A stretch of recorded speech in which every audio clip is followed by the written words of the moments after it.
Hey guys, welcome back to video class.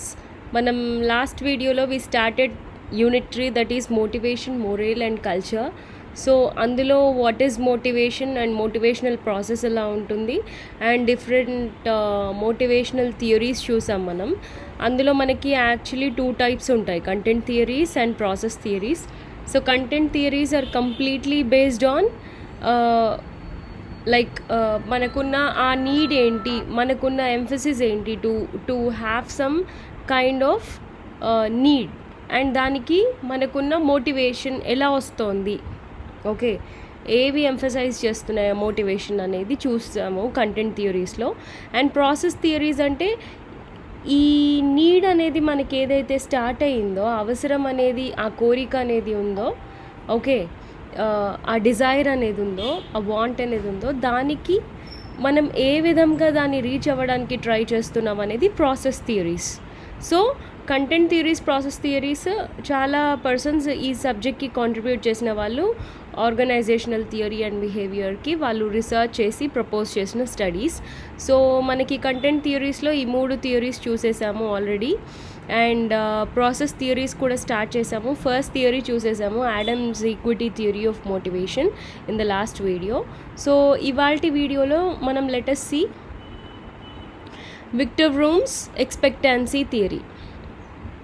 Okay, so the theory assumes that, so expectancy ఈ నేమ్లోనే ఉంది, it is something that is based on expectations అనేసి. The theory assumes that behavior results from conscious choices among alternatives whose purpose is to maximize pleasure and minimize pain. Okay, so ఒక ఏ మనిషి behaviour అయినా దేని నుంచి అది వస్తుందంట, we always choose.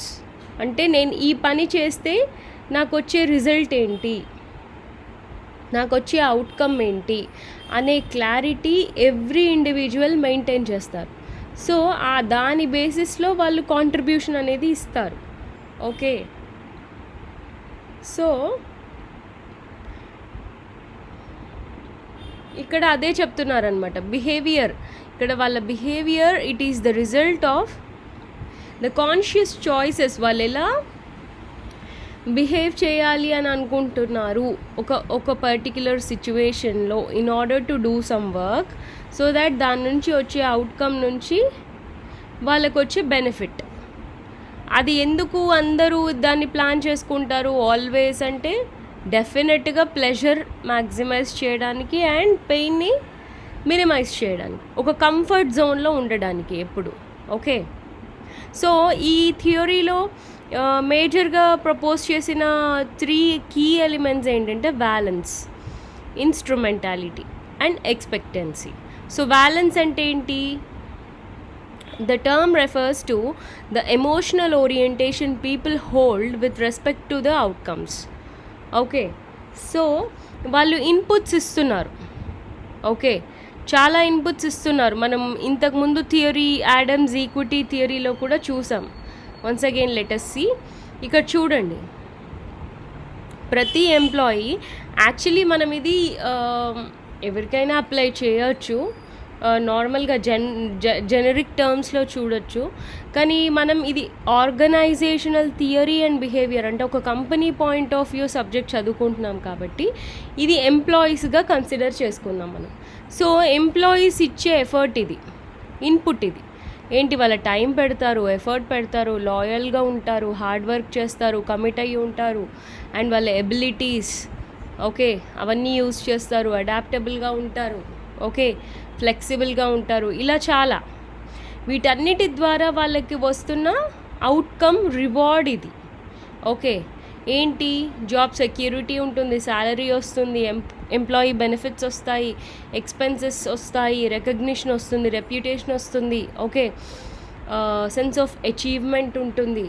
Okay, so వాళ్ళు ఎప్పుడూ ఇది కంపేర్ చేసుకుంటూ ఉంటారు అని మనం చూసాం కదా ఈక్విటీ థియరీలో. అంటే ఒక ఎంప్లాయీ నేను ఎంత ఇన్పుట్ ఇస్తున్నాను, నేను ఇచ్చిన ఇన్పుట్కి నాకు ఎంత అవుట్కమ్ వస్తుంది అనేది ఎప్పుడు వాళ్ళు ఆ కంపారిజన్ అనేది చేసుకుంటూనే ఉంటారు. వాళ్ళతో వాళ్ళకే కాదు, వాళ్ళ ఫ్రెండ్స్తో, నైబర్స్తో, కోవర్కర్స్తో, కలీగ్స్తో, అండ్ వాళ్ళ ప్రజెంట్ జాబ్, వాళ్ళ పాత జాబ్, వీటన్నిటితో వాళ్ళు కంపేర్ చేసుకుంటూ ఉంటారు. ఓకే, సో ఇది ఇప్పుడు మనం ఈ థియరీకి వెళ్దాం. సో బ్యాలెన్స్ అంటే ఏంటంట, మన ఎమోషనల్ ఓరియంటేషన్. అంటే నేను ఈ పని చేస్తున్నాను ఎందుకు అంటే నాకు ఈ అవుట్కమ్ వస్తుంది అనేది నువ్వు స్ట్రాంగ్గా నమ్మితే నీకు emotional orientation towards that task కానీ జాబ్ కానీ స్ట్రాంగ్గా ఉన్నట్టు. Okay, balance may vary from -1 to +1. So balance నెగటివ్గా ఉండొచ్చు, పాజిటివ్గా ఉండొచ్చు. Okay, -1 to +1. Balance is negative if the individual prefers not attaining an outcome compared with attaining it. అంటే ఏంటంట, నెగిటివ్ బ్యాలెన్స్ ఒక పర్సన్కి, ఒక ఎంప్లాయీకి ఉంది అంటే అసలు ఇంకా అతను నాట్ అటైనింగ్ అన్ అవుట్కమ్ అనమాట. అంటే అతను అవుట్కమ్ గురించి అసలు ఆలోచించట్లేదు. ఏదో నేను ఉన్నాను కంపెనీలో, నన్ను ఈ పని చేయమన్నారు, నేను చేస్తున్నాను అంతే అనే ఒక ఫీలింగ్తో వర్క్ చేస్తే అతని బ్యాలెన్స్ అనేది -1 ఉంటుంది. Balance is 0 if the individual is indifferent to outcome. Okay, so 0 ఎప్పుడు ఉంటుందంట బ్యాలెన్స్ వాల్యూ ఎప్పుడైతే ఎంప్లాయీ నేను చేస్తున్నాను, తర్వాత I'm not bothered about it, ఏది జరిగినా నాకు ఓకే అనే టైప్లో ఉంటే ఎంప్లాయీ 0 ఉంటుంది.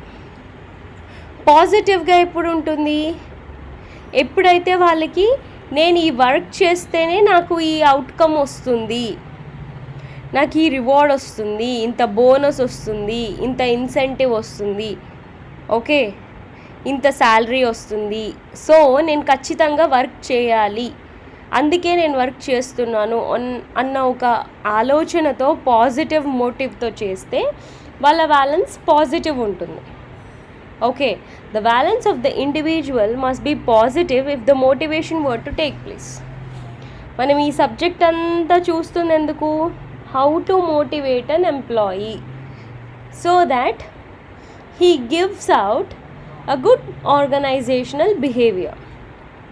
అంతే కదా, ఆర్గనైజేషనల్ బిహేవియర్ ప్రాపర్గా ఉండాలి అంటే అతను మోటివేట్ అయ్యి ఉండాలంటే మేనేజర్ ఏం చేయాలి అంటే ఇంతమంది ఇన్ని రీసెర్చ్లు చేసి ఇన్ని థియరీస్ ప్రపోజ్ చేశారు. ఓకే, సో బ్యాలెన్స్ అనేది మనకి ఎప్పుడు పాజిటివ్గా ఉండాలి. ఓకే, నెగిటివ్గా ఉండకూడదు. నెగిటివ్గా ఉంటే అసలు ఎంప్లాయీ హోల్ హార్టెడ్గా కాంట్రిబ్యూట్ చేయనట్టు అండ్ డిమోటివేట్ అయ్యి ఉన్నట్టు, and there are lots of chances that ఆ employee he may leave your organisation at any point of time. So అలా జరగకుండా చూసుకోవాలి. అండ్ అతను డిమోటివేట్ అయ్యి వర్క్ చేస్తే ఆర్గనైజేషన్కి చాలా లాస్. కంప్లీట్గా 100% కమిట్మెంట్తో వర్క్ చేసినప్పుడే ఆర్గనైజేషన్కి బెనిఫిట్. ఏదో చేస్తున్నాం అన్నట్టు చేస్తే ఆర్గనైజేషన్ డెఫినెట్గా లాసే కదా కంపెనీకి. సో అలా ఉండకూడదు. Then next,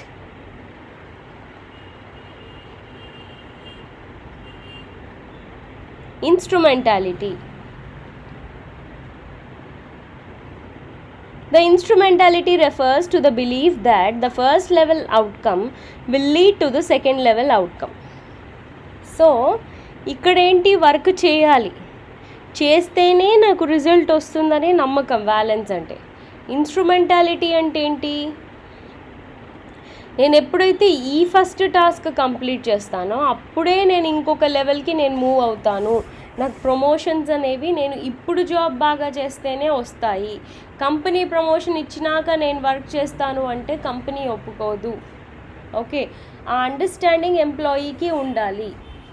okay, so every task నేను 100% కాంట్రిబ్యూషన్ ఇచ్చి ఆ టాస్క్కి నేను చేయాలి అనే ఆలోచనతో కనుక ఎంప్లాయీ కమిటెడ్గా వర్క్ చేస్తే దాన్ని ఇన్స్ట్రుమెంటాలిటీ అంటాం. Okay, the value of instrumentality varies from 0 to 1. Okay, If an employee sees that promotions are based on performance, instrumentality will be rated high. Okay, so promotions ఎంప్లాయీస్కి వచ్చే ప్రమోషన్స్ అనేవి performance బేసిస్లో ఉన్నాయి అని అతను నమ్మినప్పుడు అతనికి హై ఇన్స్ట్రుమెంటాలిటీ ఉన్నట్టు. దాని ద్వారా అతను మోటివేట్ అయ్యి ఉంటాడు, బాగా వర్క్ చేస్తాడు, దాని ద్వారా గ్రోత్ అనేది కోరుకుంటాడు. A low estimate of instrumentality will be made if the employee fails to see such linkage between promotion and reward.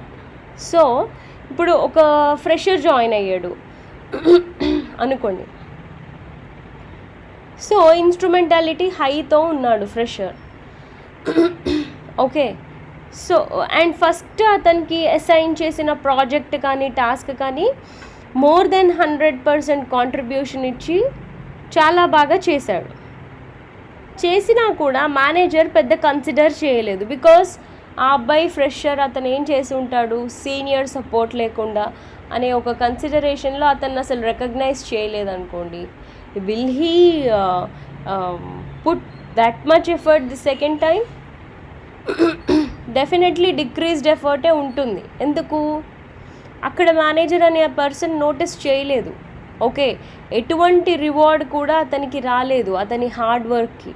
So పర్ఫార్మెన్స్కి రివార్డ్కి సంబంధం లేదు ఈ కంపెనీలో అని ఫీల్ అయ్యేలాగా మనం ఎంప్లాయీస్ని చేసామా, వాళ్ళ ఇన్స్ట్రుమెంటాలిటీ అనేది తగ్గిపోతుంది. ఓకే, సో అలా జరగకుండా మనం చూసుకోవాలి. Then expectancy. Expectancy refers to the belief that an effort will lead to completion of a task.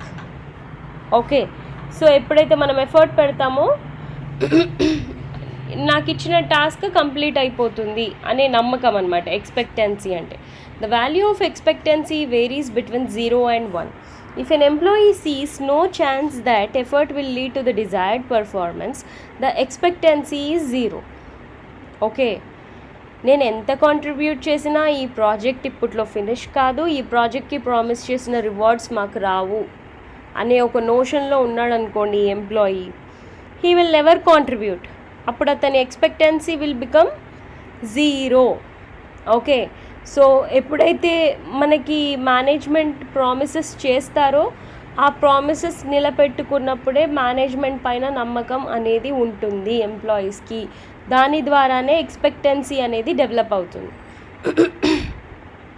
Okay, on the other hand, if the employee is confident that the task will be completed, the expectancy has a value of 1.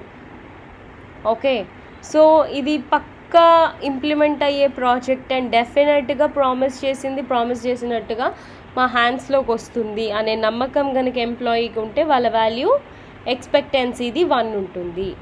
So ఈ 3 high ఉన్నప్పుడే మనకి high level of motivation ఎంప్లాయీకి ఉంటుంది. Okay, high level of motivation ఉన్నప్పుడు బాగా వాళ్ళు work చేస్తారు company కోసం. Okay, ఇక్కడ చూడండి అదే డయాగ్రామ్. ఎఫర్ట్ పెడతారు, పర్ఫార్మ్ చేస్తారు, అవుట్కమ్ వస్తుంది. ఈ అవుట్కమ్ బేసిస్లోనే వాళ్ళ మోటివేషన్ డిసైడ్ అయి ఉంటుంది.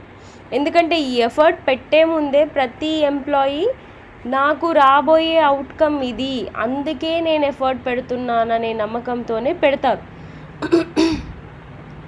అప్పుడు కంపెనీ కనుక వాళ్ళ అవుట్కమ్ రీచ్ అవ్వలేకపోతే లేదా వాళ్ళు ఇచ్చిన అవుట్కమ్ కూడా అంత బాగోలేకపోతే మోటివేషన్ అనేది అటు ఇటు ఫ్లక్చువేట్ అవుతుంది. ఓకే, ఈ ఇన్ బిట్వీన్ గ్యాప్లోనే మనకి expectancy, instrumentality and balance. Okay, ఒక ఎక్స్పెక్టేషన్తోనే పర్ఫార్మ్ చేశాక perceived probability that good performance will lead to desired outcomes. Okay, so instrumentality అది అంటే బిలీఫ్ కదా. సో ఇప్పుడు నేను ఇలా పర్సీవ్ చేసుకుంటున్నాను ఫస్ట్ టాస్క్ కంప్లీట్ చేశానని. సో నాకు నెక్స్ట్ టాస్క్ ఇస్తే నేను దాన్ని మళ్ళీ కంప్లీట్ చేయగలుగుతాననే నమ్మకం ఫస్ట్ టాస్క్ చేసినప్పుడే వస్తుంది ఇక్కడ ఇన్స్ట్రుమెంటాలిటీ ద్వారా. దాని ద్వారా ఫైనల్గా ఒక అవుట్కమ్ అయితే వచ్చింది ఏదో ఒకటి. సో దాని ఎక్స్పెక్టెడ్ ఎంప్లాయీ ఎక్స్పెక్టేషన్స్ని కనుక రీచ్ అయితే ఈ అవుట్కమ్ అప్పుడు బ్యాలెన్స్ అనేది హై ఉంటుంది. దాని ద్వారా ఈ మోటివేషన్ అనేది వస్తుంది. అందుకే motivation is equal to balance into instrumentality into expectancy. ఇక్కడ చూడండి, ఈ డయాగ్రామ్ చూడండి, you can understand clearly. Valence లో ఉంది, ఇన్స్ట్రుమెంటాలిటీ లో ఉంది, ఎక్స్పెక్టెన్సీ లో ఉంది. అప్పుడు మోటివేషన్ చాలా లో ఉంటుంది. ఎప్పుడు మోడరేట్గా ఉంటుంది?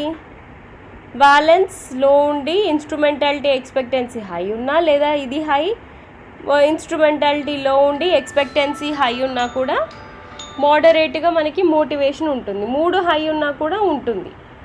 కానీ ఏ 2 లో ఉండి 1 హై ఉన్నా అది వర్కౌట్ కాదు. ఓకే, ఇక్కడ ఈ కేసులో చూడండి, మనకి హై వ్యాలెన్స్ ఉంది.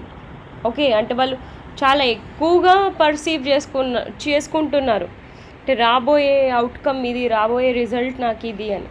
అండ్ ఇన్స్ట్రుమెంటాలిటీ కూడా బాగా పనిచేస్తున్నారు. ఓకే, కానీ ఎక్స్పెక్టెన్సీ అనేది లేదు, అసలే లేదు. లేనప్పుడు మోటివేషన్ కూడా ఈ సిచ్యువేషన్ ఎప్పుడు ఉంటుంది? ఏమిస్తారో తెలీదు, ఏంటో తెలీదు కంపెనీ. నేనైతే నా కాంట్రిబ్యూషన్ ఇస్తున్నా, ఇన్స్ట్రుమెంటాలిటీ, నా పని నేను చేసుకుంటూ పోతున్నా. అండ్ వ్యాలెన్స్ అంటే ఎమోషనల్గా నేను బాగానే అనుకుంటున్నాను, అంటే నేను అనుకున్న అవుట్పుటే వస్తుందని పని చేస్తున్నా, నేను అనుకున్న అవుట్పుట్ వస్తుందని అనుకున్నా. కానీ నేను ఎటువంటి ఎక్స్పెక్టేషన్స్ లేకుండా చేస్తున్నా. ఈ 2 అనుకున్నప్పుడు కూడా మోటివేషన్ లోగానే ఉంటుంది. ఓకే, సో మీరు ఇలా సిచ్యువేషన్ అనలైజ్ చేసుకొని మోటివేషన్ ఎలా ఉంటుందో చూసుకోండి. ఓకే,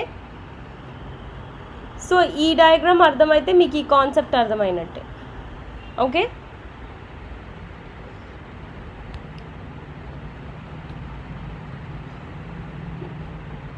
యా, అంతే. Then next, hope I'm clear with this theory. Then next ఎవరు స్టడీ చేశారు? సో మనం ఇందాక చూసిన ఎక్స్పెక్టెన్సీ థియరీనే వీళ్ళు ఇంకా మోడిఫై చేశారనమాట, ఎక్స్టెండ్ చేశారు ఆ థియరీని. ఎవరు? Mister Porter and Lawler. Okay, they used Victor Vroom's expectancy theory as a foundation to develop their expectancy model. Okay, ఇది expectancy model. Similar to Vroom's theory, Porter and Lawler concluded that an individual's motivation to complete a task is affected by the reward they expect to receive for completing the task. Okay, however, Porter and Lawler introduced additional aspects to the expectancy theory. So same as it is అదే theory, కాకపోతే ఇక్కడ వాళ్ళు ఏమేమి expect చేస్తున్నారు, ఎంతెంత value వాళ్ళకి వస్తుంది, అసలు బ్యాక్గ్రౌండ్లో ఏ ఫ్యాక్టర్స్ వల్ల ఈ ఎఫర్ట్, ఈ పర్ఫార్మెన్స్, ఈ సాటిస్ఫాక్షన్ అనేవి ఎఫెక్ట్ అవుతున్నాయో వాళ్ళు క్లియర్గా ఇచ్చారు. ఇంకా నిజంగా చెప్పాలి అంటే విక్టర్ వ్రూమ్స్ థియరీ కన్నా ఇదే మోర్ కంప్లీట్ థియరీ అనమాట.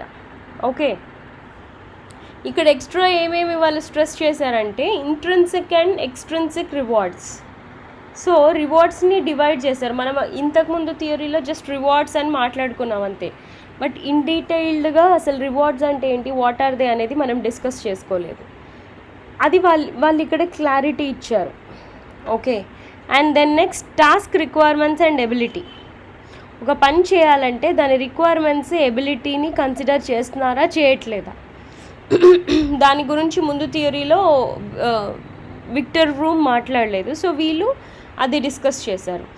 And perceived fairness of rewards, దీని బేస్డే మనకి బ్యాలెన్స్, సాటిస్ఫాక్షన్, అవుట్కమ్ అనేది ఉంటుంది.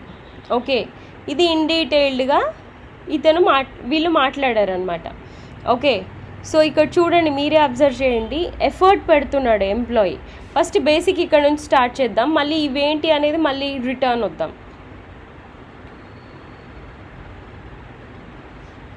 ఎంప్లాయీ ఎఫర్ట్ పెడుతున్నాడు, దాని ద్వారా పర్ఫార్మెన్స్ అనేది వస్తుంది. ఓకే, దాని ద్వారా అతను పర్ఫార్మ్ చేసిన దాన్ని బట్టి అతనికి రివార్డ్స్ ఉంటాయి. సో ఇంట్రిన్సిక్ ఉండొచ్చు, ఎక్స్ట్రిన్సిక్ ఉండొచ్చు, అవేంటో మనం చూద్దాము. ఆ రివార్డ్స్ బేసిస్లో సాటిస్ఫాక్షన్ అనేది ఉంటుంది. ఇది బేసిక్ ప్రాసెస్. ఓకే, ఇది బేసిక్ ప్రాసెస్. కానీ ఇప్పుడు మనం ఇంట్రిన్సిక్ రివార్డ్స్ అంటే ఏంటో చూద్దాం. ఓకే, పర్ఫామ్ చేసేసాడు ఎంప్లాయీ. రివార్డ్ ఇంట్రిన్సిక్ అంటే ఏంటి? Are given to an individual by himself. అంటే ఎవరికి వాళ్ళే. ఇప్పుడు నేను ఒక టాస్క్ నేను కంప్లీట్ చేస్తే నాకు నేను ఇచ్చుకునే రివార్డ్ అనమాట. Okay, for good performance. They include feelings of accomplishment and satisfaction of higher level needs as defined by Maslow's need hierarchy theory చూసాం కదా లాస్ట్ వీడియోలో. సో ఒక టాస్క్ ఫినిష్ చేస్తే మనకి వచ్చే సాటిస్ఫాక్షన్ ఇది intrinsic reward. Okay, this reward is directly related to good performance only if the job structure is varied and challenging. So an individual can reward himself if he feels he has performed well. So ఇందులో మనతో మనం జెన్యూన్గానే ఉంటాం. Definitely మనం బయట వాళ్ళతో communicate అయినప్పుడు మనం దాన్ని అటు ఇటుగా మోడిఫై చేసి మాట్లాడతాం, కానీ when we talk to our selves మనం ఎంత పర్ఫామ్ చేసామో మనకి డెఫినెట్గా మనకి తెలుస్తుంది.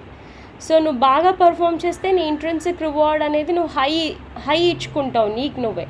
అకంప్లిష్మెంట్ జరిగింది అండ్ దాని ద్వారా నాకు చాలా సాటిస్ఫాక్షన్ ఉంది అనేసి. ఓకే, సో అది ఇంట్రిన్సిక్ రివార్డ్ నీకు నువ్వు ఇచ్చుకున్నావు. ఎక్స్ట్రిన్సిక్ రివార్డ్ అంటే ఏంటి?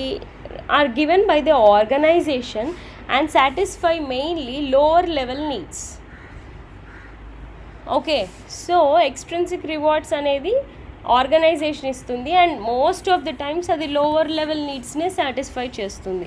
They include such as pay, promotion, status, job security. Extrinsic rewards are weakly connection to performance. Okay, they are weakly connected to performance anamata. Extrinsic rewards. The model predicts that satisfaction is determined by the perceived equity of intrinsic and extrinsic rewards for the high level performance. For suppose ikkada meeku meeru nenu chaala baga perform chesanu ఈసారి జాబ్లో నాకు ఇచ్చిన ప్రాజెక్ట్లో నాకు డెఫినెట్గా extrinsic reward అనేది మంచిగా ఇస్తుంది కంపెనీ అని నువ్వు ఎక్స్పెక్ట్ చేస్తావు. ఇది బ్యాలెన్స్ అయితే పర్వాలేదు, ఇంకా ఇది ఎక్కువ ఉన్నా పర్వాలేదు, కానీ ఇది ఇంబ్యాలెన్స్, ఇది తక్కువ అయిందా ఇది తగ్గుతుంది, సాటిస్ఫాక్షన్ అనేది తగ్గుతుంది. Okay, so perceived equity of rewards. So మీరు ఇక్కడ ఈక్విటీ చూసుకుంటారు, నాకేం అన్యాయం జరగలేదు, నేను చేసిన పనికి నాకు బాగానే వచ్చింది రివార్డ్ అనుకుంటే ఇది హై ఉంటుంది. తగ్గింది అనుకోండి, హై ఉంటే ఇక్కడ నువ్వు వాల్యూ ఇక్కడ అనుకుంటావు నాకు హై వచ్చిందనేసి, తక్కువ ఉంటే తక్కువ ఉంది అనుకుంటావు. హై ఉంటే ఏంటి, మళ్ళీ బాగా ఎఫర్ట్ పెడతావు సెకండ్ ప్రాజెక్ట్కి. తక్కువ ఉందనుకోండి, ఇక్కడ ఎఫర్ట్ అనేది తగ్గుతోంది. ఓకే, ఇక్కడ ఎఫర్ట్లో ఏమేమి కన్సిడర్ చేస్తున్నారు మళ్ళీ పోర్టర్ అండ్ లాలర్ వాళ్ళు, abilities and traits. Not every one can do every job perfectly. So ప్రతి మనిషికి ఉండే అబిలిటీస్, ట్రైట్స్ కూడా మనం కన్సిడర్ చేయాలి. ఒక జాబ్కి ఏమేమి అవసరమో అవన్నీ మనం కన్సిడర్ చేసుకోవాలి. And as well as role perception. మీరు ఒక టీంలో వర్క్ చేస్తున్నారు, ఒక ప్రాజెక్ట్లో సడన్గా తీసి మిమ్మల్ని కొత్త టీంలో వేశారు, కొత్త ప్రాజెక్ట్లో. సో ఫర్ సపోజ్ మీకు ప్రకారంగా పర్సెప్షన్ అంటే ఏంటి, ఒక ఒక ఒక ఒక టాపిక్ని లేదా ఒక విషయాన్ని మీరు ఎలా అర్థం చేసుకుంటున్నారు అనే దాన్ని పర్సెప్షన్ అంటారు. సో సడన్గా కొత్త టీంలో వేసారా, కొత్త టీంలో అంతా నీకన్నా చాలా ఎక్స్పీరియన్స్డ్ వాళ్ళు ఉన్నారనుకోండి, డెఫినెట్లీ మీ రోల్ చాలా టఫ్ ఉంటుందని మీరు ఫీల్ అవుతారు. నేను అందరు సీనియర్స్తో వర్క్ చేయాలి, నా రోల్ ఇక్కడ టఫ్ ఉండొచ్చు. సో రోల్ పర్సెప్షన్ కనుక నీది టఫ్ అని నీకు నువ్వు అనుకున్నావు అనుకో, ఇక్కడ పర్ఫార్మెన్స్ తగ్గిపోతుంది. ఓకే, సో ఇక్కడ యాక్చువల్గా ఎగ్జిస్టింగ్ ఎబిలిటీస్, ట్రైట్స్ అంటే లక్షణాలు కన్సిడర్ చేయాలి, అలాగే నీకు నువ్వేమనుకుంటున్నావో కన్సిడర్ చేయాలి. ఓకే, ఎఫర్ట్, దీని బేస్డే నువ్వు ఎఫర్ట్ పెడతావు. ఓకే, అండ్ నువ్వు పర్ఫామ్ చేశాక నువ్వు ఇక్కడ ఇంబ్యాలెన్స్ అయిందనుకోండి, ఇక్కడ ఏమవుతుంది, perceived effort reward probability, effort reward అనమాట. అంటే నేను ఎంత ఎఫర్ట్ పెట్టాను, నాకు బాగా చేశాను అనిపించినా వీళ్ళు తక్కువ ఇచ్చారు అని అనిపించింది అనుకోండి, సో ఇక్కడ నుంచి మళ్ళీ ఇక్కడికి కనెక్టివిటీ వస్తుంది, ఇక్కడ నుంచి ఇక్కడికి కనెక్టివిటీ వచ్చి ఇక్కడ మీరు ఎఫర్ట్ తక్కువ పెడతారు. ఇక్కడ పాజిటివ్ ఉంటే ఇక్కడ ఎఫర్ట్ ఎక్కువ పెడతారు, మళ్ళీ నెక్స్ట్ జాబ్ పర్ఫెక్ట్గా చేస్తారు. ఓకే, సో దీన్ని ఎలా ఇంప్రూవ్ చేయాలనేదే ఒక మేనేజర్ టాస్క్. ఎందుకంటే ఇది ప్రాపర్గా చేయిస్తే ఎంప్లాయీకి ఇది వస్తుంది, వచ్చినప్పుడే అతను మోటివేట్ అయ్యి ఉంటాడు. Okay, this whole process will lead to employee motivation when this is high. So ఇది హై మెయింటైన్ అయ్యేలాగా చూసుకోవాల్సింది మేనేజరే. నువ్వు నీ ఎబిలిటీస్ని ట్రైనింగ్ ద్వారా ఇంప్రూవ్ చేయగలగాలి, నీకు ఎలాంటి స్టైల్లో ఆ ప్రాబ్లమ్ని డీల్ చేయాలో నీకు ఎక్స్ప్లెయిన్ చేయగలగాలి. అలాగే నువ్వు రాంగ్గా పర్సీవ్ చేసుకున్నా నీకు రైట్ ఇన్ఫర్మేషన్ ఇచ్చి నువ్వు అనుకున్నట్టు కాదు, ఆ టీం బాగుంటుంది అది ఇది అని నీకు మోటివేట్ చేయాలి. ఇవన్నీ చేయాల్సింది మేనేజరే. Okay, so this is the theory proposed by Porter and Lawler. So వీళ్ళు కొత్త కాన్సెప్ట్ తీసుకోకుండా ఉన్న కాన్సెప్టే విక్టర్ బ్రూమ్ ప్రపోజ్ చేసింది తీసుకొని దాన్ని ఇంకా వాళ్ళు డీటెయిల్డ్గా ప్రపోజ్ చేశారు. ఓకే,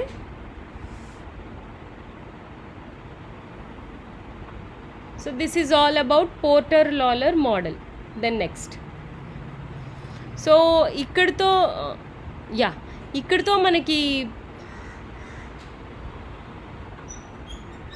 మనకి ప్రాసెస్ థియరీస్ అయిపోయాయి. Now let us see reinforcement theory, learning and reinforcement theories. So reinforcement అంటే ఏంటి, ఉన్నదాన్ని స్ట్రాంగ్ చేయటం.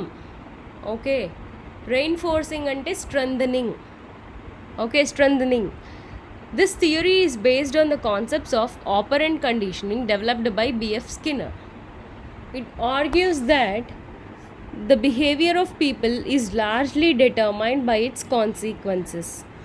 In other words, those actions that tend to have positive or pleasant consequences tend to be repeated more often in future, while those actions that tend to have repeated negative and unpleasant consequences are less likely to be repeated. అంతే కదా, ఇది general knowledge అనమాట. ఇది మనకి ఒక పని చేసినప్పుడు మంచి జరిగిందనుకోండి, మనం హ్యాపీగా ఉన్నాం ఆ పని చేయడం వల్ల, అంటే we keep on doing that repeatedly. ఒక పని చేస్తున్నాము, అది ఎప్పుడు మనకు బెడిసి కొడుతుంది, తప్పు జరుగుతుంది అనుకోండి, డెఫినెట్గా మనం నెక్స్ట్ టైం చెయ్యము. Yes or no? సో అంతే. ఇప్పుడు ఒక యానిమల్ని తీసుకోండి, ఏదైనా డాగ్, ఫర్ సపోజ్ డాగ్ కానీ క్యాట్ కానీ ఒక పెట్, అంటే మనం ఇది ఎక్స్పెరిమెంట్గా కూడా చేయొచ్చు. ఎవ్రీడే మనం దానికి మంచి టేస్టీ ఫుడ్, ప్రాపర్ ఫుడ్ ఇస్తున్నాము, దెన్ ఎవ్రీడే అది మనకు అలవాటు పడిపోయి మన దగ్గరికి వస్తూనే ఉంటుంది ఫుడ్ కోసం. మన పెట్ ఏదైనా కానీ, డాగ్ కానీ క్యాట్ కానీ ఫర్ సపోజ్ మీరు సడన్గా ఎప్పుడైనా వేడి వస్తువు ఏదైనా పెట్టారనుకోండి, ఇలా అలవాటు చేశారు, సడన్గా ఒకసారి మీరు బాగా కాలే వస్తువు పెట్టారు అండ్ అది తినడానికి ట్రై చేసింది అనుకోండి, అప్పుడు అది తినలేకపోయి దానికి దెబ్బ తగలటమో, మూతి కాలటమో, ఓకే, టంగ్ కాలటమో, నాలుక కాలటమో అలా జరుగుతుంది. జరిగినప్పుడు ఏంటి, దాని మైండ్లో అది ఫీడ్ అయిపోతుంది. ఓకే, ఫీడ్ అయిపోయినప్పుడు అలా దాని మైండ్లో అలా కండిషన్ అయిపోతుంది. అంటే ఇది నేను కనుక తింటే నాకు ఇలా ప్రాబ్లం అవుతుంది అనేది ఫీడ్ అయినప్పుడు అది మళ్ళీ చేయదు, మళ్ళీ తినటానికి రాదు. ఓకే, మన ఎవరైనా ఏదైనా తప్పు పని చేస్తుంటే మనం మాన్పించడానికి ఇలా ఏదో రకంగా ప్రయత్నం చేస్తూ ఉంటాం కదా, సో అలాగే దాన్నే కండిషనింగ్ అంటారు. Okay, conditioning. సో మేనేజర్కి ఎంప్లాయీస్ని ఇలా కండిషన్ చేసుకోవటం రావాలి. కండిషన్ చేసుకొని దాని ద్వారా వాళ్ళు మోటివేట్ అయ్యి ఉండేలాగా manager చూసుకోగలగాలి. Okay, the reinforcement theory suggests that managers should try to structure the contingencies of rewards and punishments on the job in such a way that the consequences of effective job behavior are positive, while the consequences of ineffective work behavior are negative or unpleasant. Okay, the focus of this approach is upon changing or modifying the behavior of people on the job. That's why it is also regarded as organizational behavior modification. So ఎదుటి వాళ్ళ బిహేవియర్ని conditioning ద్వారా modify చేయడానికి ప్రయత్నం చేస్తున్నారు ఈ theory of motivation ద్వారా. Okay, the basic notion underlying reinforcement theory is the concept of reinforcement itself. So నువ్వు ఏ విధంగా చేస్తున్నావు,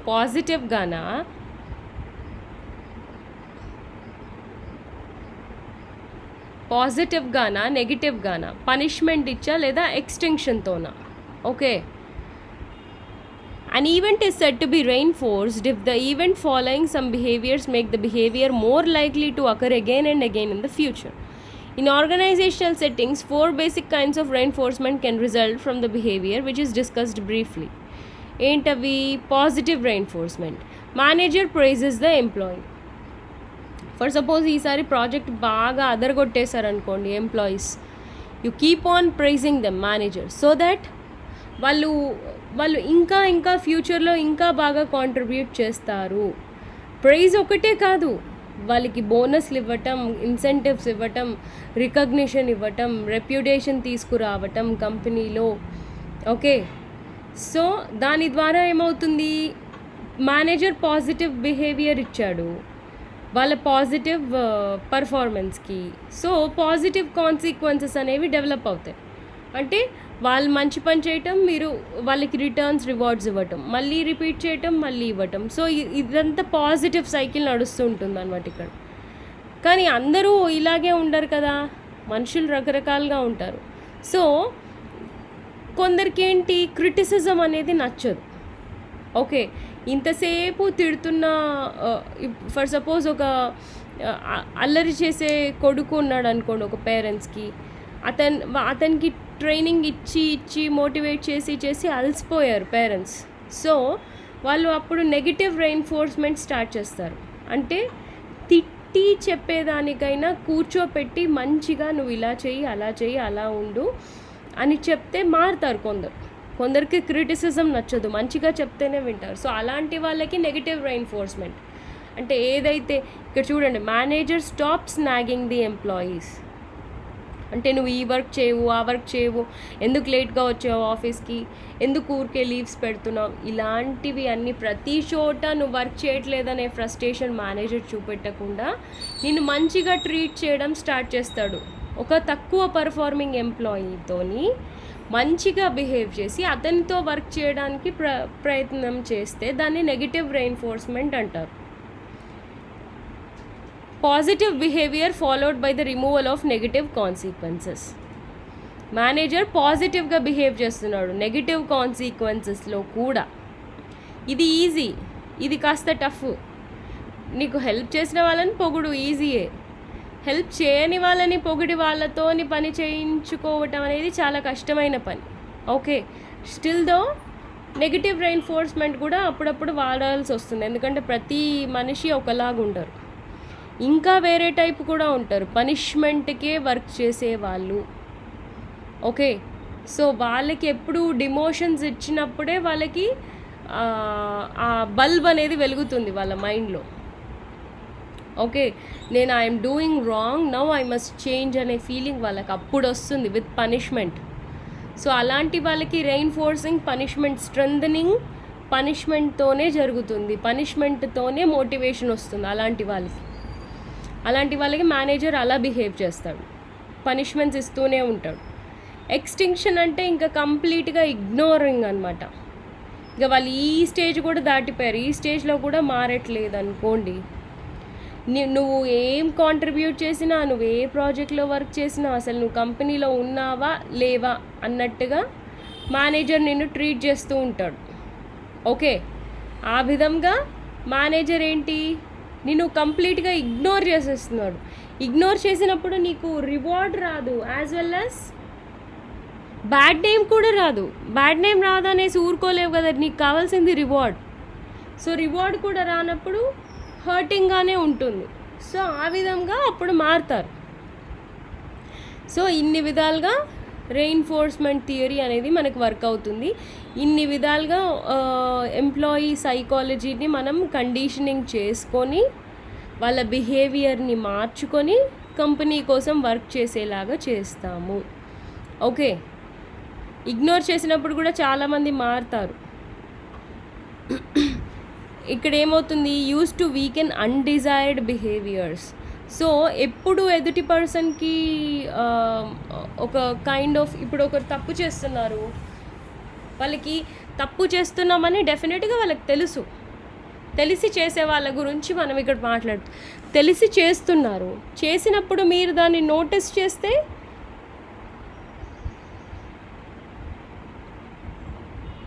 మళ్ళీ చేస్తారు. ఇగ్నోర్ చేయండి. ఇగ్నోర్ చేస్తే some people may stop doing it, because నేను ఏం చేసినా అసలు వాళ్ళకి పట్టడం లేదు కాబట్టి లెట్ మీ అట్లీస్ట్ చేంజ్ అనే ఫీలింగ్ వాళ్ళకు ఉంటుంది. దాని ద్వారా అంటే బలవంతంగా ఇగ్నోర్ చేసి మరీ అతని బిహేవియర్ని మారుస్తున్నారు. ఈ స్టేజ్ కూడా దాటిపోతే ఇంకా తీసేయటం ఎంప్లాయీని. Okay, so this is all about learning and reinforcement theory. Then next, morale. So what is morale? It is defined as the state of mind, a mood, a mental condition or framework. Okay, morale is an overall attitude of an individual and group towards all aspects of their work. Morale is a mental condition or attitude of individual and groups which determines their willingness to cooperate. So ఒక మంచి morale ఉన్న person అంటే ఏంటి, అతని mind set ఎలా ఉంటుంది, అతని mood ఎలా ఉంటుంది, మెంటల్ కండిషన్ ఎలా ఉంటుంది అంటే, నేను బాగుపడతాను, నాతో పాటు పక్క వాళ్ళని బాగుపడేలాగా సహాయం చేస్తాను, ఒక టీంలో నేను వర్క్ చేస్తాను, ఆ టీంకి నేను హెల్ప్ చేస్తాను, ఇన్ రిటర్న్ నేను కూడా ఆ టీంతో పాటు గ్రో అవుతాను. ఇలాంటి ఒక మైండ్ సెట్తో కనుక ఒక ఎంప్లాయీ వర్క్ చేస్తుంటే అతనికి హై మోరల్ ఉన్నట్టు. ఓకే, సో ఆ ఎంప్లాయీ మోరల్ దేని వల్ల ఎఫెక్ట్ అవుతుందంట, కంపెనీ ఎలాంటి కంపెనీ, ఎంప్లాయీస్ని ఎలా ట్రీట్ చేసే కంపెనీ, ప్రాఫిట్స్లో రన్ అయ్యే కంపెనీయా, లాసెస్లో రన్ అయ్యే కంపెనీయా. ఓకే, రకరకాల సిచ్యువేషన్స్ని బట్టి మోరల్ అనేది మారుతూ ఉంటుంది. ద నేచర్ ఆఫ్ వర్క్, ప్లెజెంట్గా చాలా ఈజీగా ఉంది వర్క్, డెడ్ లైన్సే లేవు, అసలు ఎటువంటి స్ట్రెస్ అనేది లేదనుకోండి, మోరల్ ఉంటుంది బాగానే, అంటే ఈజీగా మెయింటైన్ అవుతుంది. కానీ ఒక స్ట్రెస్ఫుల్ సిచ్యువేషన్లో, ఒక స్ట్రెస్ఫుల్ వర్క్ చేస్తున్నప్పుడు కూడా ఒక ఎంప్లాయీ ఈ మోరల్ మెయింటైన్ చేయటం అనేది ఇంపార్టెంట్. స్ట్రెస్ వస్తుంది కదా అనేసి మనం ఏమైతే ఏముంది ఇష్టం వచ్చినట్టు వర్క్ చేస్తామంటే అప్పుడు ఆ ఎంప్లాయీ మోరల్ కోల్పోయినట్టు. ఓకే, ఎలాంటి సిచ్యువేషన్లో ఉన్నా నువ్వు స్టేబుల్గా, నీ మైండ్ సెట్ ఒకటేలాగా ఉన్నప్పుడే నువ్వు ఒక స్టేబుల్ పర్సనాలిటీ అని, విత్ హై మోరల్ అని. ఓకే, అండ్ నీకుండే సాటిస్ఫాక్షన్, జాబ్ సాటిస్ఫాక్షన్ కూడా దీనికి ఎఫెక్ట్ చేస్తుంది నీ మోరల్కి. దెన్ లెవెల్ ఆఫ్ సూపర్విజన్ అంటే నీ బాస్ నిన్ను ఎలా డీల్ చేస్తున్నాడు అనే దాన్ని బట్టి కూడా నీ ఆ కమిట్మెంట్ అనేది డిసైడ్ అవుతుంది. దెన్ కాన్సెప్ట్ ఆఫ్ సెల్ఫ్ కాన్సెప్ట్లు ఎంతమంది మనుషులు ఉంటే అన్ని రకరకాలుగా ఉంటాయి. ఒక్కొక్కరి కాన్సెప్ట్ ఒక్కొక్కటి ఉంటుంది. ఓకే, దాని బేస్డ్ కూడా నీ మోరల్ అనేది డిసైడ్ అవుతుంది. కొందరికి చాలా అందరితో కలిసిపోయి మంచిగా ఉండి అందరూ బాగుంటే అలా ఇష్టం. కొందరికి ఎప్పుడూ గొడవలు, ఆ టీం మీటింగ్ గొడవ పడుతూ ఉంటేనే వాళ్ళకి సాటిస్ఫాక్షన్ వచ్చే type of kind of personalities కూడా ఉంటాయి.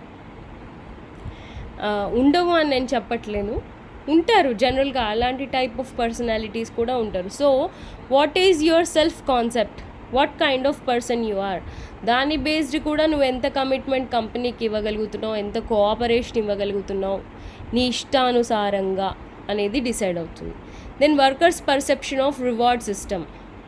సో రివార్డ్ సిస్టమ్ ఎలా ఉంది, అసలు ఫస్ట్ రివార్డ్ సిస్టమ్ ప్రాపర్గా ఉండాలి కంపెనీలో. ఉంటే పర్వాలేదు, ఓకే. లేదనుకోండి డెఫినెట్గా ఇది ఎఫెక్ట్ అవుతుంది. ఇంత పని చేసినా ఏమి ఇవ్వట్లేదు కంపెనీ అనేసి ఇది ఎఫెక్ట్ అవుతుంది. కానీ సమ్ టైమ్స్ ఇస్తున్నా కూడా ఇంకా ఏదో కావాలి అనే ఆ ఎక్స్ట్రా ఎంప్లాయీ ఎక్స్పెక్టేషన్ ద్వారా కూడా ఇది ఎఫెక్ట్ అవుతుంది. సో నువ్వు ఎలా అర్థం చేసుకుంటున్నావు రివార్డ్ సిస్టమ్ అనేది important. The employees age, okay. So experienced పీపుల్కి కొంచెం హై మోరల్ అనేది మెయింటైన్ అవుతుంది. ఎందుకంటే వాళ్ళ లైఫ్లో ఎన్నో ఎక్స్పీరియన్సెస్తో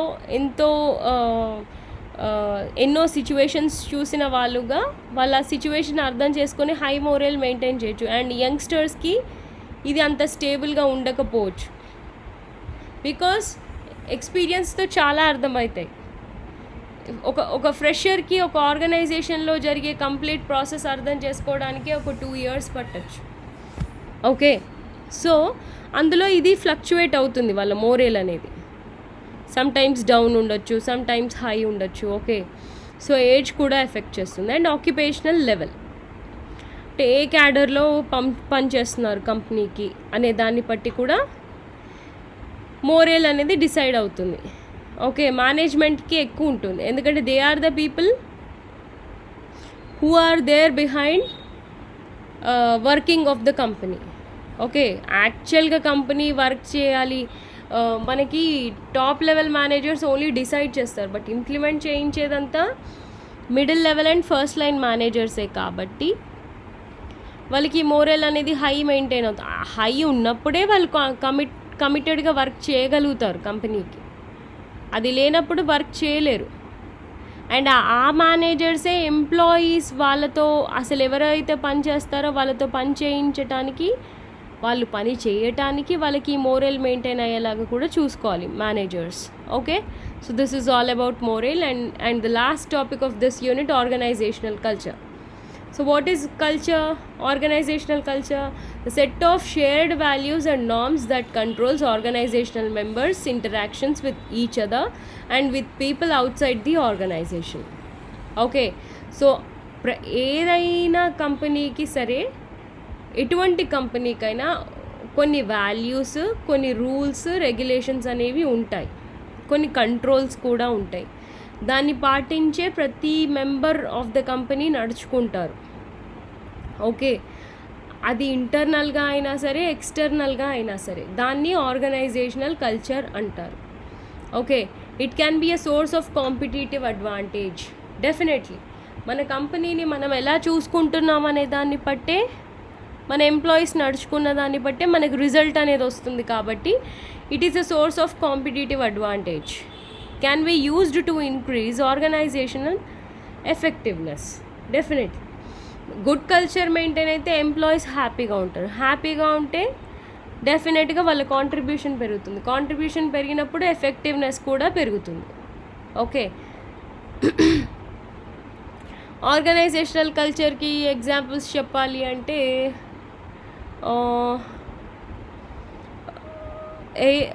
ఫర్ సపోజ్ మనకి ఇప్పుడు ఫ్లెక్సిబుల్ వర్కింగ్ అవర్స్, ఇప్పుడు అమెజాన్ అయినా మనకి గూగుల్ అయినా, ఈ కంపెనీస్లో మనకి ఫ్లెక్సిబుల్ వర్కింగ్ అవర్స్ ఉంటాయి. అంటే వాట్ డస్ దట్ మీన్? ఒక employee, full time employee every day ఇచ్చే కమిట్మెంట్ 9 hours ఆఫ్ వర్క్.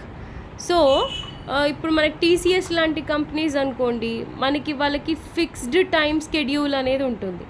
ఆ స్లాట్, ఏ స్లాట్ అయితే ఎంప్లాయీకి ఇస్తారో ఆ స్లాట్లోనే ఆ ఎంప్లాయీ ఆ టైంలోనే వర్క్ చేయాలి, టైం స్లాట్లో. కానీ ఫ్లెక్సిబుల్ వర్కింగ్ అవర్స్ అనేసి అమెజాన్ వాళ్ళు, ఫేస్బుక్ వాళ్ళు, గూగుల్ వాళ్ళు వీళ్ళంతా ఫాలో అవుతున్నారు. ఫ్లెక్సిబుల్ వర్కింగ్ అవర్స్ అంటే ఏంటి? ఎవ్రీడే నీ కమిట్మెంట్ 9 hours. సో ఆ 24 hours మీరు ఏ 9 hours చేసినా మాకు ప్రాబ్లం లేదు, బట్ 9 hours వర్క్ అనేది మీరు చూపించాలి, ఓకే. సో అలా ఫ్లెక్సిబుల్గా, అండ్ ఫ్లెక్సిబుల్ డ్రెస్సింగ్ కానీ, okay, bringing your pets to company every day. So ఒక కైండ్ ఆఫ్ కంఫర్ట్ అనేది కంపెనీ క్రియేట్ చేయడానికి ట్రై చేస్తుంది. ఎందుకంటే ఆ కంఫర్ట్ జోన్ నుంచే ఎంప్లాయీ కాంట్రిబ్యూషన్ అనేది ఫుల్ ఫ్లెడ్జ్డ్గా ఉంటుంది. Happy employee will give good work. Okay, so ఎంప్లాయీస్ని హ్యాపీగా ఉంచటమే మెయిన్ మోటివ్గా పెట్టుకుంటున్నారు companies these days. And these days software jobs కానీ ఏదైనా సాఫ్ట్వేర్ బేసిస్ కంప్యూటర్ బేసిస్లో నడుస్తుంది కాబట్టి సిట్టింగ్ జాబ్స్ అనేవి పెరిగిపోయాయి. ఫిజికల్ యాక్టివిటీ అనేది ఎంప్లాయీస్కి తగ్గిపోయింది. సో ఆ ఫిజికల్ యాక్టివిటీ లేనందువల్ల చాలా హెల్త్ ప్రాబ్లమ్స్ వస్తున్నాయి. కాబట్టి ఎంప్లాయీస్కి కంపెనీస్ వాళ్ళ హెల్త్ రిలేటెడ్ కన్సర్న్ కింద కంపెనీస్లో జిమ్స్ కూడా అరేంజ్ చేస్తున్నారు. ఇది ఒక kind of example for organizational culture. అంటే ఒక కంపెనీ తన ఎంప్లాయీస్ గురించి ఎంత ఆలోచిస్తోంది, ఓకే, యాజ్ వెల్ యాజ్ అలా ఆలోచించడం వల్ల వాళ్ళ నుంచి ఏం ఎక్స్పెక్ట్ చేస్తోంది, ఓకే, అంటే ఇది ఒక విన్ విన్ సిచ్యువేషన్ క్రియేట్ చేసి మన రూల్స్ అండ్ రెగ్యులేషన్స్ మన కంట్రోల్స్లో మన వాల్యూస్ ప్రకారంగా మన ఎంప్లాయీస్ నడుచుకునేలాగా చేయటం అన్నమాట. ఓకే, సో కామన్ ఎలిమెంట్స్ ఏముంటాయి మనకి ఆర్గనైజేషనల్ కల్చర్కి అంటే innovation and risk taking. Okay, ఇలాంటి కల్చర్ మెయింటైన్ చేస్తున్నారు దీస్ డేస్ కంపెనీస్. ఎందుకు? Because of high competition and ever changing business environment. So కొత్తగా ఇన్నోవేట్ చేసి రిస్క్ తీసుకుంటే తప్పితే మనం మార్కెట్లో క్లిక్ అవ్వలేకపోతున్నాం. ఓకే, ఇలా ఉంటున్నాం కదా అని స్టెబిలిటీ కోల్పోకూడదు. సో స్టెబిలిటీ కూడా ఉండాలి. Okay, and then attention to detail, degree to which there is concern for perfection and detail. So మనం స్టెబిలిటీ కోరుకుంటున్నాం, ఇన్నోవేషన్ కోరుకుంటున్నాం, రిస్క్ తీసుకుంటున్నాం, కానీ మనకి పర్ఫెక్షన్ కూడా ఉండాలి, డీటెయిలింగ్ ఆఫ్ వర్క్ ఉండాలి. Okay, then outcome orientation, degree to which management emphasises results. Okay, so management రిజల్ట్ని ఎలా ఎంఫసైజ్ చేస్తోంది, ఓకే, ఎలా అనలైజ్ చేస్తోంది. Then people orientation, degree to which management decisions are sensitive to individuals. Okay, so whatever culture you are following అది ఇండివిజువల్స్ని effect చేయకూడదు and వాళ్ళు చేసే వర్క్ని ఎఫెక్ట్ చేయకూడదు. పాజిటివ్ ఎఫెక్టే ఉండాలి కానీ నెగిటివ్ ఎఫెక్ట్ ఉండకూడదు. దెన్ టీమ్ ఓరియంటేషన్, టీమ్ని ఎలా ఎఫెక్ట్ చేస్తుంది, టీమ్ వర్క్ని ఎలా ఎంకరేజ్ చేస్తుంది అండ్ అగ్రెసివ్నెస్ ఎలా అండర్ కంట్రోల్లో ఉంచుతోంది ఈ ఆర్గనైజేషనల్ కల్చర్ అనేది. ఓకే, ఎంప్లాయీస్ అనేవాళ్ళు కాంపిటేటివ్గా ఉండాలి కానీ expected to be competitive then easy going. Okay, so employees అగ్రెసివ్గా ఉండాలి అని కూడా ఎక్స్పెక్ట్ చేస్తున్నారు కంపెనీస్. సో దీని బేసిస్లో వాళ్ళ ఆర్గనైజేషనల్ కల్చర్ అనేది డెవలప్ చేసుకుంటారు. Okay, so how to create a culture? Organizational culture does not pop out of thin hair. అంటే సడన్గా మనం ఏదో పెట్టేసుకొని రూల్ అలా కాదు. It takes time to develop and also difficult to fade away. And once ఒక culture అనేది కంపెనీలో డెవలప్ అయితే తీసేయటం కూడా చాలా కష్టం. ఎందుకంటే ఎంప్లాయీస్ దానికి యూజ్ అయిపోయి ఉంటారు, అలవాటు పడిపోయి ఉంటారు. Okay, organizations current customs, traditions and general way of doing things starts with founders success and achievement.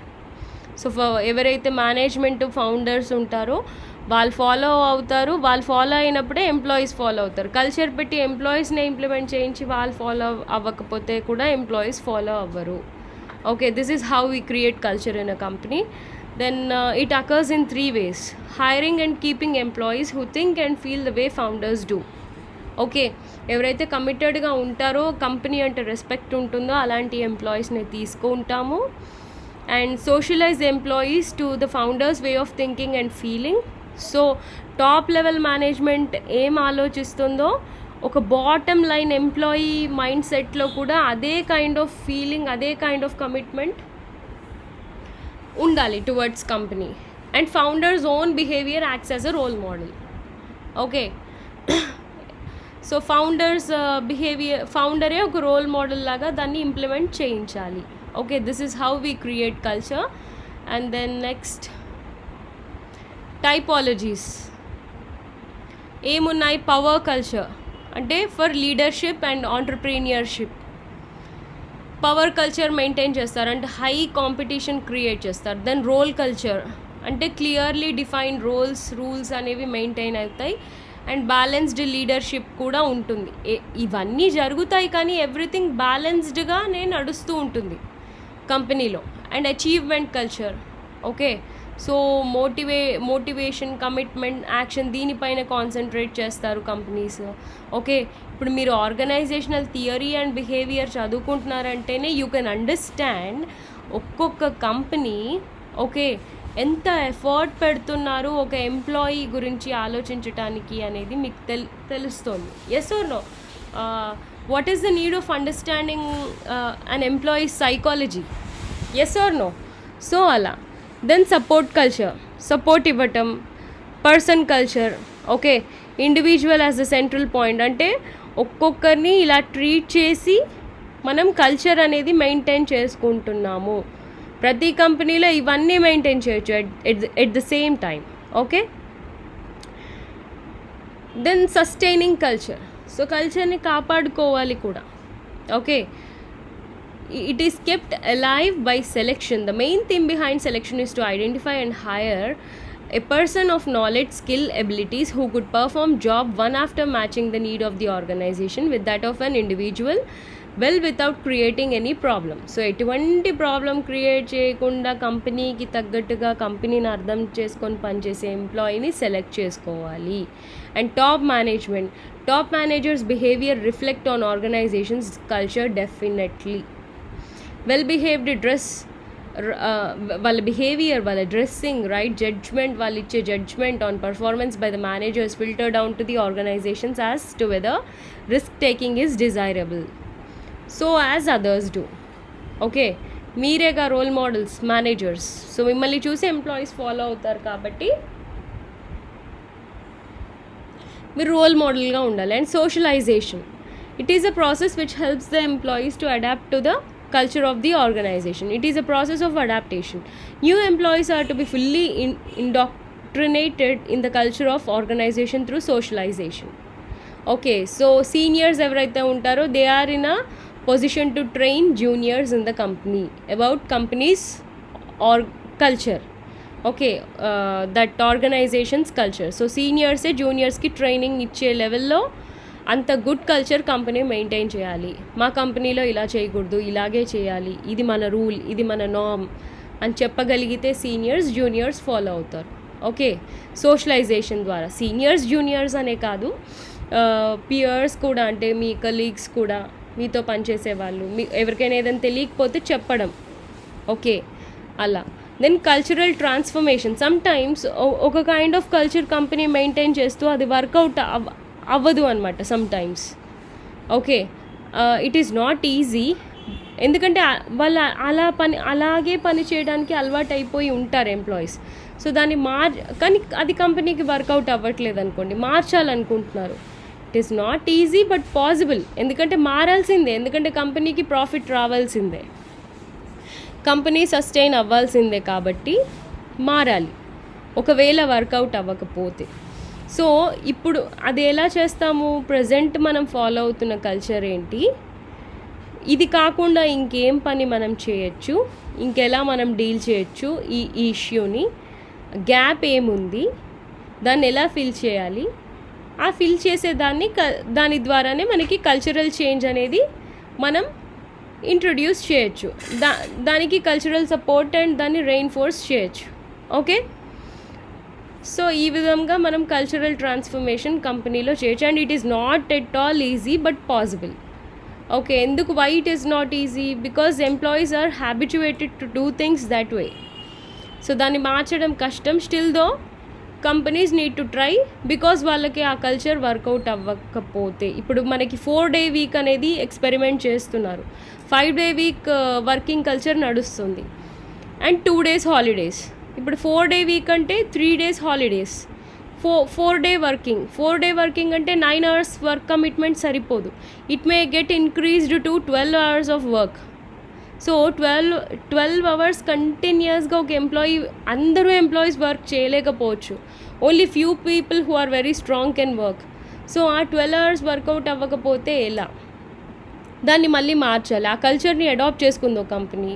మార్చాలి అంటే మళ్ళీ చేంజ్ అనగానే మనకి రెసిస్టెన్స్ డెఫినెట్గా ఎంప్లాయీస్ నుంచి వస్తుంది, వస్తున్నప్పుడు దాన్ని ఎలా మారుస్తారనేదే ఈ కల్చరల్ ట్రాన్స్ఫర్మేషన్.